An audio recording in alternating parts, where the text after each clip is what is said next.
क्या प्राचीन भारत में सबसे पहले परमाणु बम का प्रयोग किया गया था? ये संकेत दिया था खुद परमाणु बम के जनक रॉबर्ट ओपेनहाइमर ने।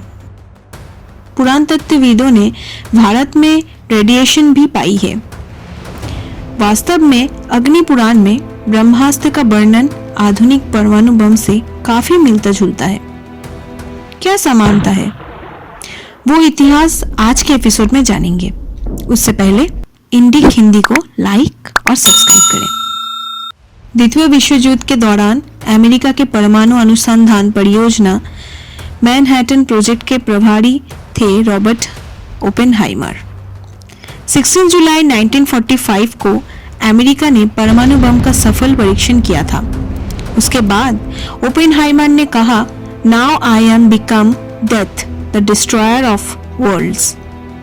उन्होंने श्रीमद् भगवद गीता के 11वें अध्याय के 12वें श्लोक का उल्लेख किया था, जहां कृष्ण ने कहा, मैं काल बनकर विनाश करने पे उतरा हूँ। दरअसल अमेरिकी वैज्ञानिक ने 1933 से संस्कृत का अध्ययन शुरू किया था।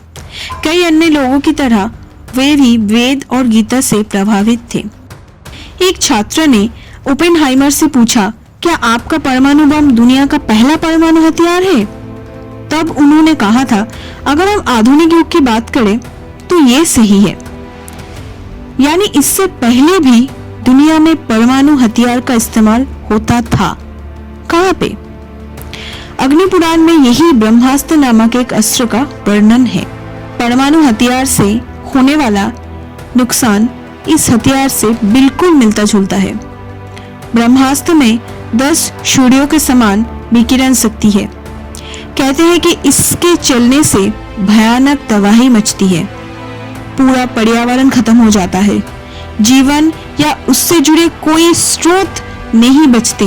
वेदव्यास द्वारा रचित महाभारत के कुरुक्षेत्र के 18 दिनों के युद्ध का वर्णन आधुनिक युद्ध को भी मात देता है। ये अस्त्र का सबूत भी है। पुरातत्वविदों के एक समूह ने राजस्थान में जोधपुर के पास एक विशाल क्षेत्र में रेडिएशन की खोज की। पुरातत्वविद डेविड डेवेनपोर्ट कहते हैं, प्राचीन काल में यहाँ एक बड़ा विस्फोट हुआ था। डेवेनपोर्ट ने अपनी पुस्तक एटॉमिक डिस्ट्रैक्शन इन 2000 BC में लिखा है कि ये एक परमाणु विस्फोट ही है।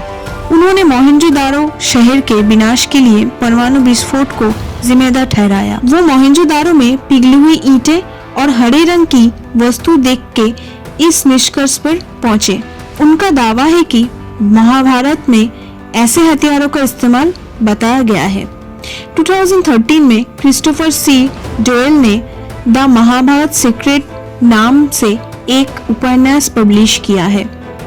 उनके अनुसार इस महाकाव्य में विमान पर्व नामक एक और पर्व था। बाद में किसी कारणवश इसे महाभारत से हटा दिया गया। इस कड़ी में कुछ विमान और हथियार का भी जिक्र है, जो आधुनिक समय में मिसाइलों और युद्ध विमान के बराबर है। परमाणु बम के जनक ओपेनहाइमर की पसंदीदा पुस्तक श्रीमद् भगवद गीता के 11वें अध्याय में श्री कृष्ण अर्जुन से कहते हैं, 1000 सूर्यों के विकिरण के बराबर आकाश में महाशक्तिमान का प्रकट होता है। क्या ये 1000 सूरज के बराबर विकिरण एक परमाणु बम का विस्फोट है? प्राचीन भारत में इसका वर्णन क्यों किया गया था? अपनी राय कमेंट करें, लाइक और सब्सक्राइब करें इंडी हिंदी।